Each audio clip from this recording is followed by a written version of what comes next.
Hello and welcome to Let's Play Endless Space 2, Series 8, Episode number 48. I'm JC Proton, and we are picking up at turn 118.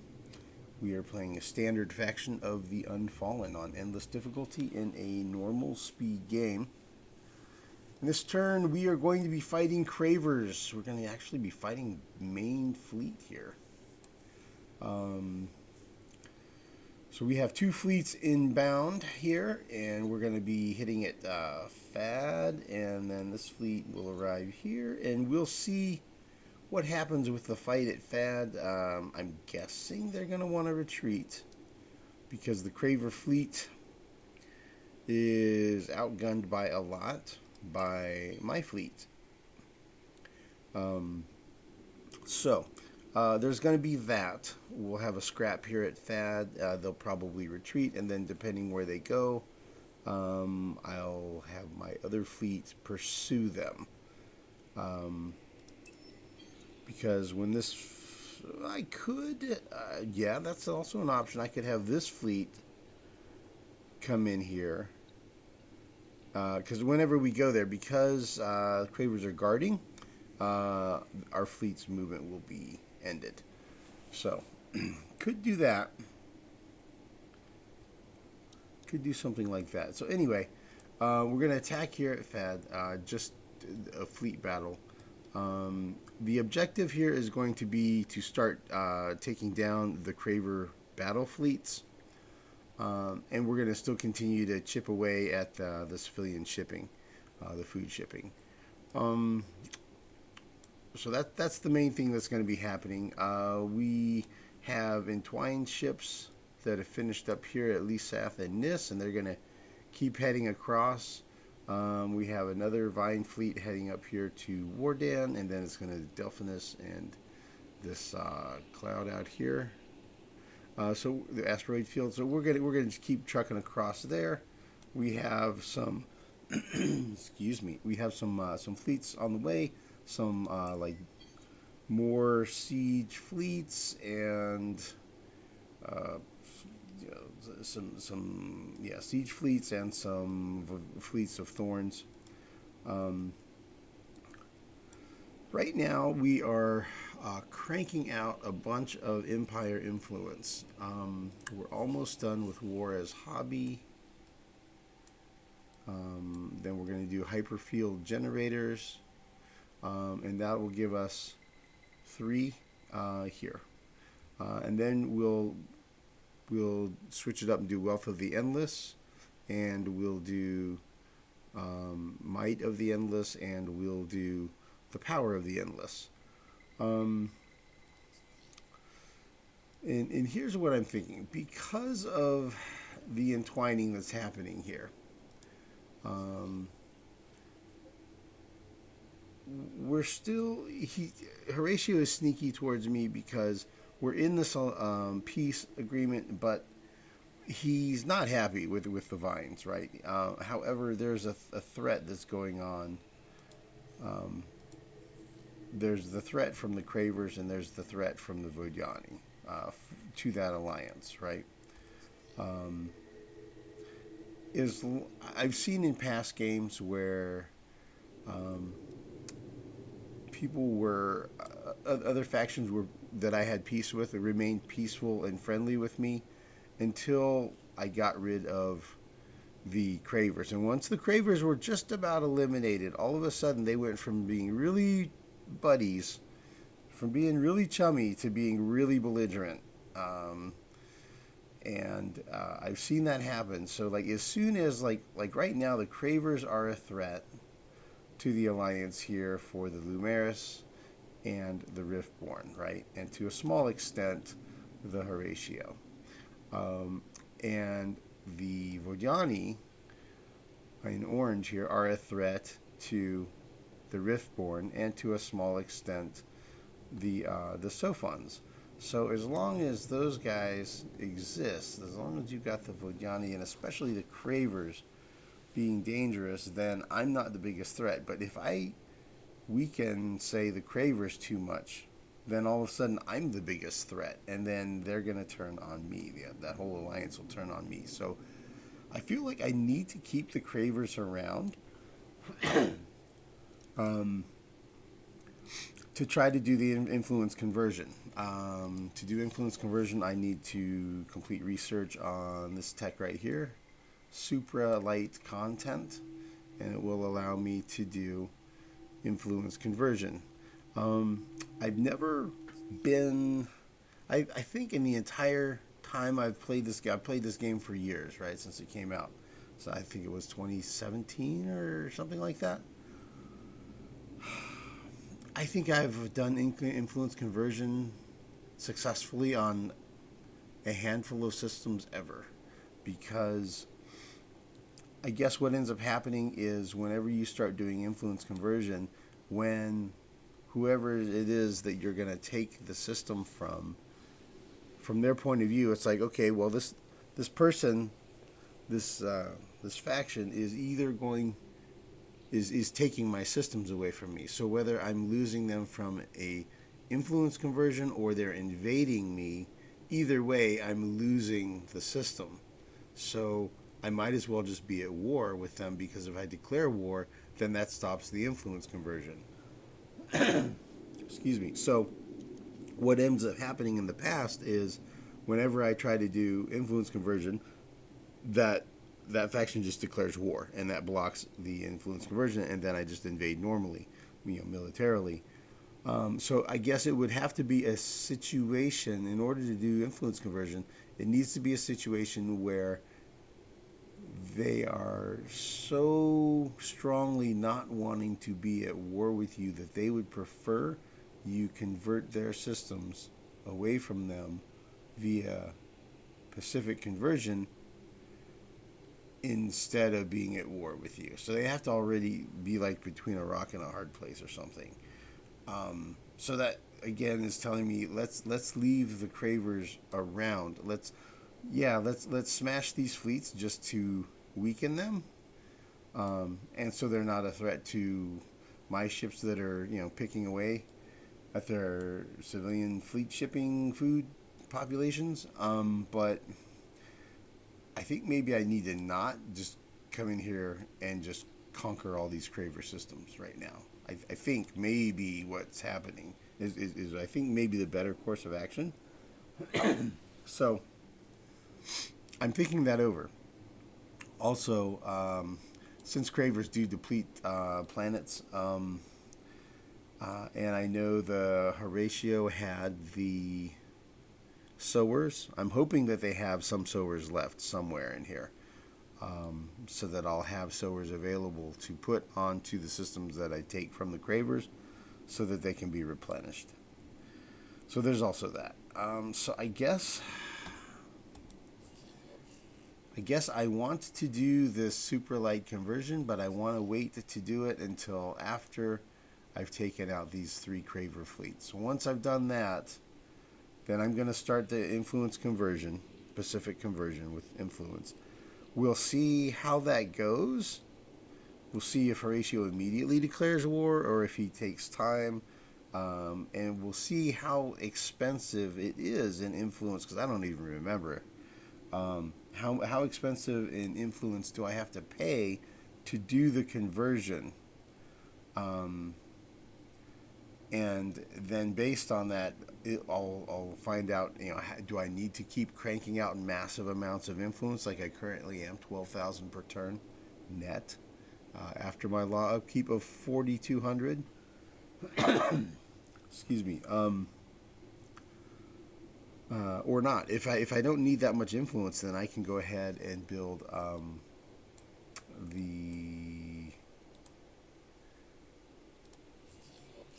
these instead. Where are they? Here. Aquaculture domes. I can build those, and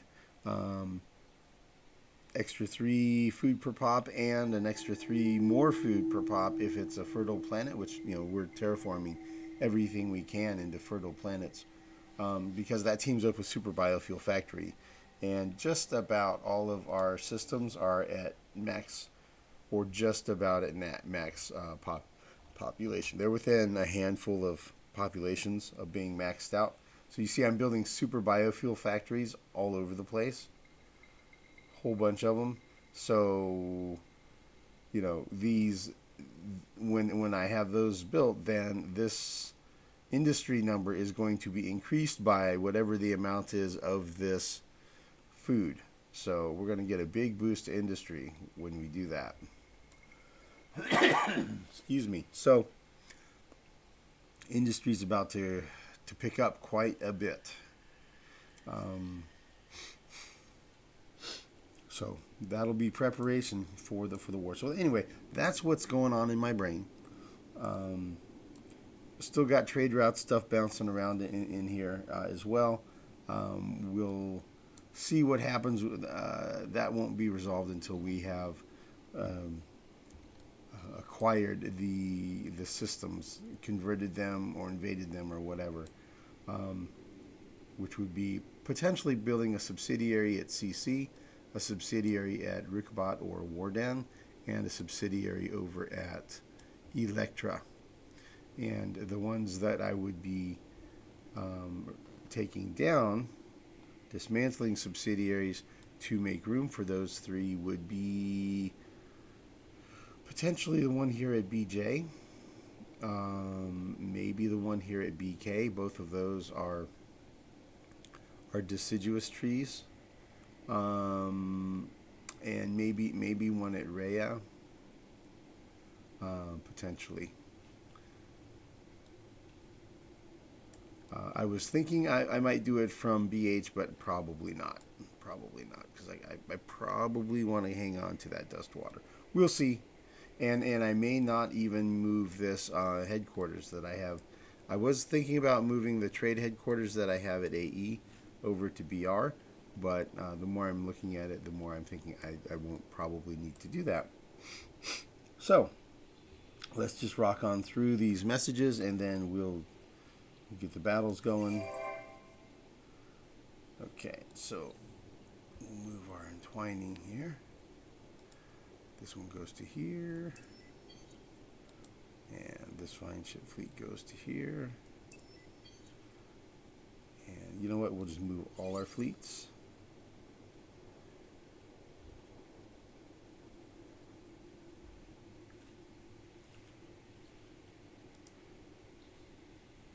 Okay, you can entwine. And at Jaya, we can entwine. And over here at Warden, we can entwine.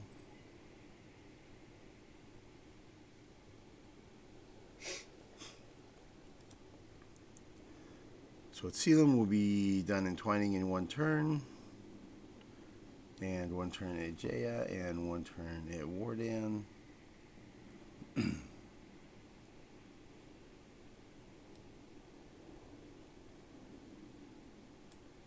Okay, well, I moved all fleets, and so this guy got here. All right, well, we'll just do the fight, and we'll see what happens here. He's not attacking me. So he has 17,000 and a half attack, 7,300 defense, and 157,000 hit points. I have 62,500 attack, 22,300 defense, 295,000 hit points. Yeah, he's gonna retreat. There's no chance he's gonna want to do that fight.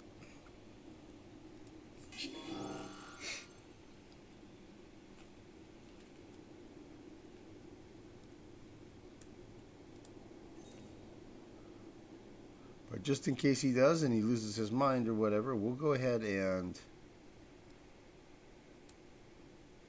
we'll preparate our preparations.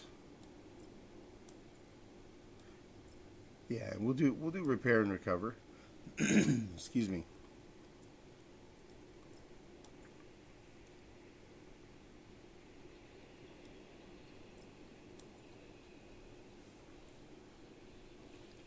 All right. Assuming he wants to fight, here we go. But I don't think he will. Yeah, he's running away. Run away. Okay. So that fleet's going to guard. Yeah, what I should have done was move the fleet from back here up to here so that this way this one can catch him. But let's see if this guy can catch him. He's going to Seganus. Okay, cool. We can catch him. Excuse me. Alright, so we got him. He's already retreated. So he's at reduced hit points. When you retreat, you lose 60% of your hit points. So he's down to 40% of his hit points, and we're going to be guarding. And when he arrives, we're just going to take him out. So we got one fleet. We got one fleet up against the ropes.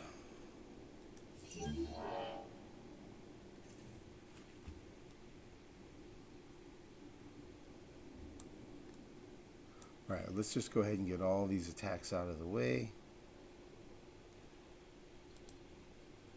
Everywhere that we can hit them, we'll just hit them. 1800 food, or 1800 dust, I should say.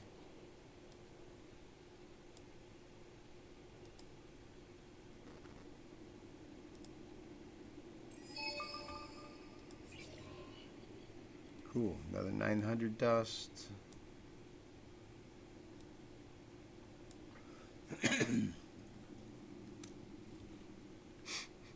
Okay. I'm just going to keep an eye on things over here.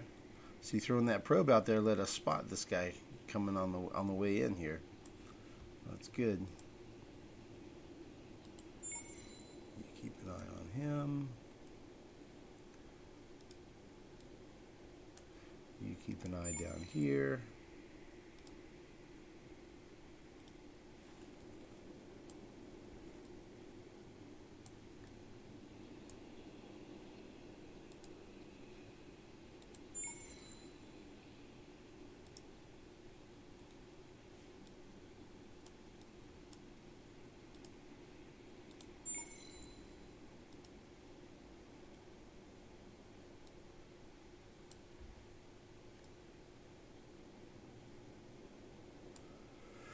Okay, that'll work. I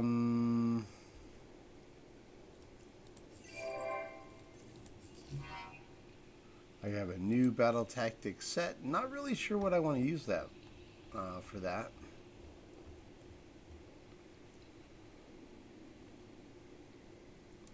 There's some interesting ones in here. We'll see. Right now I don't really need to use it, so I guess I won't. Adaptive fleet systems and C4 systems just completed. What's this one right here? So we get 4 more command points, and we can build adaptive fleet systems. We would build that at Koyasil.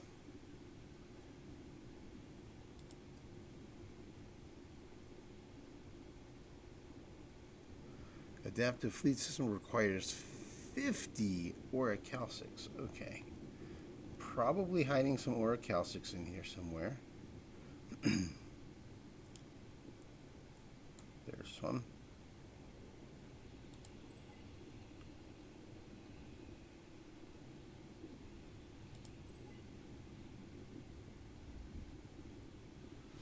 Okay. Adaptive fleet system. I don't know that it's worth it, man. That's really expensive. Excuse me. 100 initial XP on fleets, and it costs 50 orichalcics. That seems prohibitive.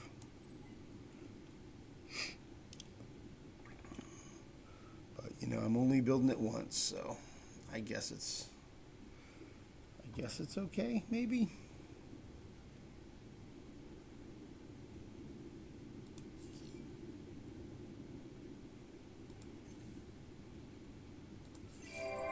Okay, what are we building? Some thorns, some oak forests,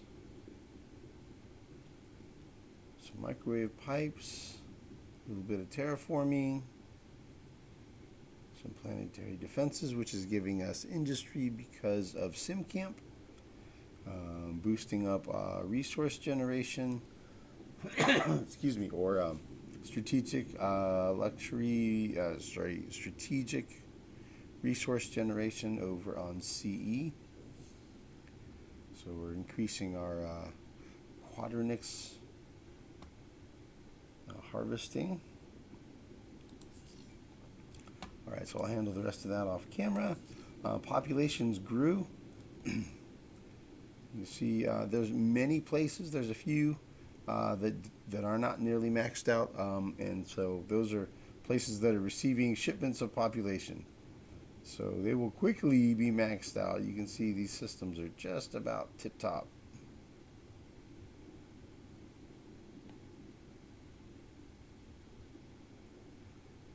And let's see here. Got some Yushos growing. There's another Bwahahahaha at BA.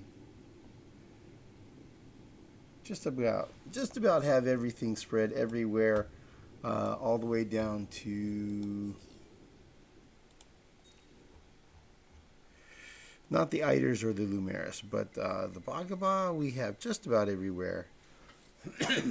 And we're still working on the Bwahahahaha and the Yusho, basically.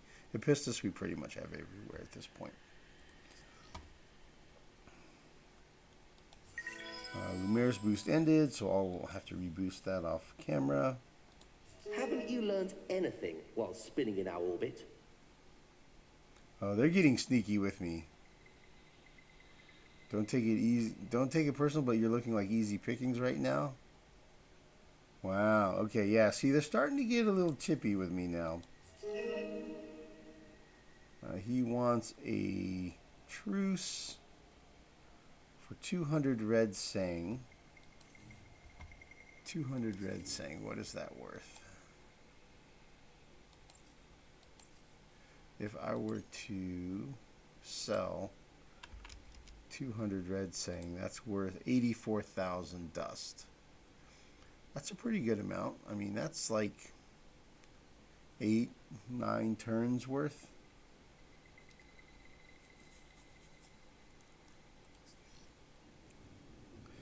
So if I did a truce now, I could declare war again next turn.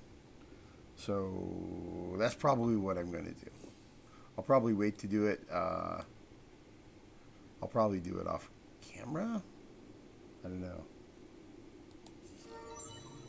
Maybe. Let me think about it a little bit.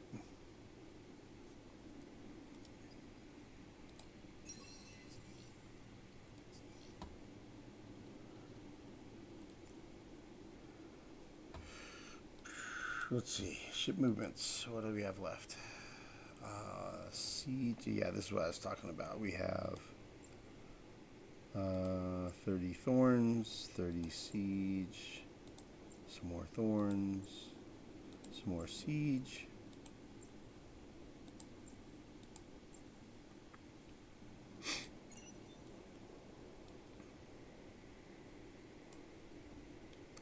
Like for now, I'm heading this way with all this.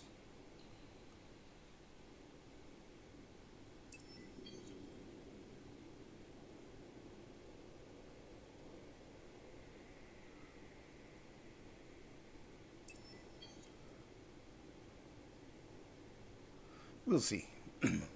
Like I could still do invasions and do pillage without taking the systems. I might do some pillaging maybe. We'll see. See how that might work out.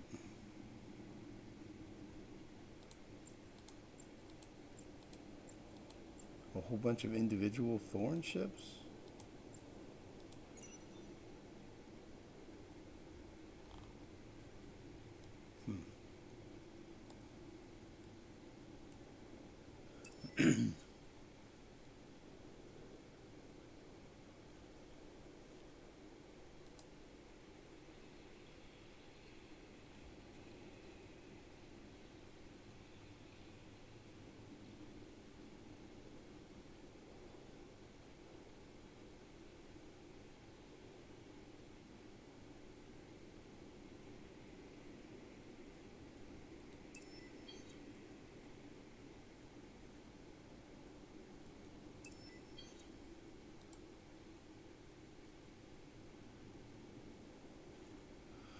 Okay, our fleet over here at Fidus now includes it's the Triad, but it also has Oak Forest in it. I'm tempted to just go ahead and sell off the Triad and these 2 shuttles. But I guess for now I'll hold on to them out of sentimental value, maybe?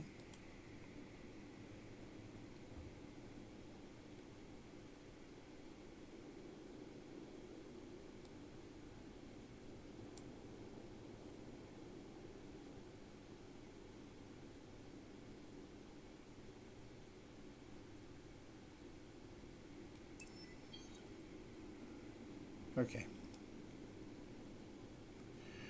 So the Cravers, do we take the dust?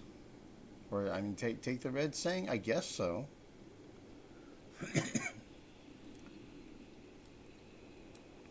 Like if we accept excuse me, if we accept the truce now, then it only applies until next turn when we declare war again. So it will literally be for less than 1 turn.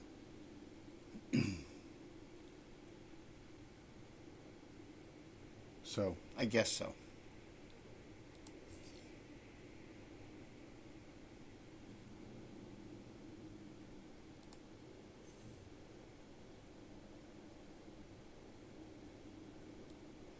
And we'll see if there's any diplomatic changes.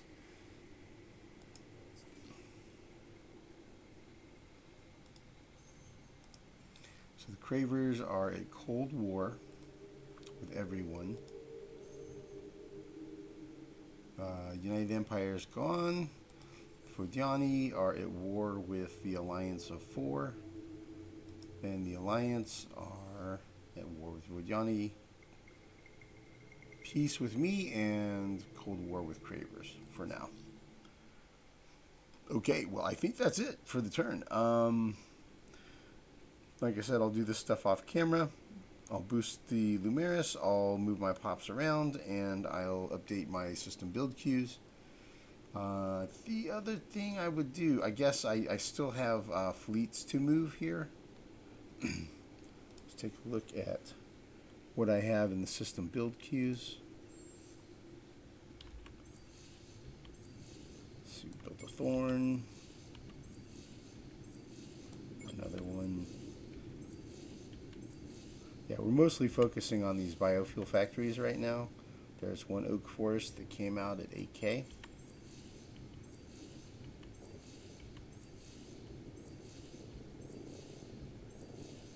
Another 8K at AM, an Oak Forest came out.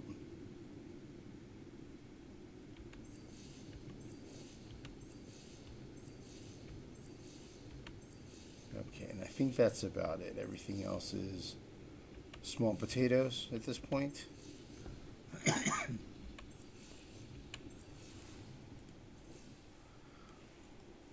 Alright, so AM built in Oak Forest,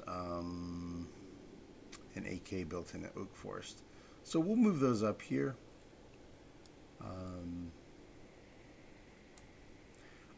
I may start getting some fleet assembled right here at BL and BK, just in preparation for if the Horatio decide to declare war on me, then I'll be ready.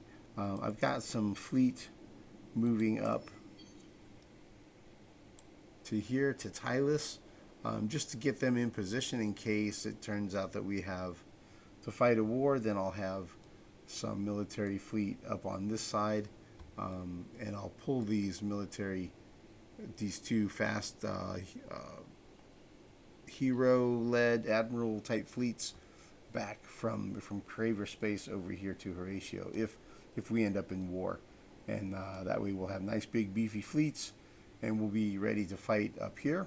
And I'm gonna be assembling a couple of fleets down here, so we'll be able to hit them from 2 sides, and siege and invade if we're not able to do it via influence conversion. And maybe I want to go ahead and get this influence conversion started and just see how it's going to go. Since we're about done with the super biofuel factories anyway, let's go ahead and do that. We'll pop that. We'll complete that next turn. Excuse me. So we'll see that next turn. We'll see what's gonna happen. Should get interesting. We'll see how much conflict we get into. We may end up looking back on this turn where we have peace with 5 and a truce with the Cravers as the last time that we really had peace in the galaxy. Maybe, right? Maybe if Horatio declares war on me, then he'll bring his whole alliance against me. All right. Well, I guess that's about it for this recording. See you guys in the next one. Thanks everyone for watching.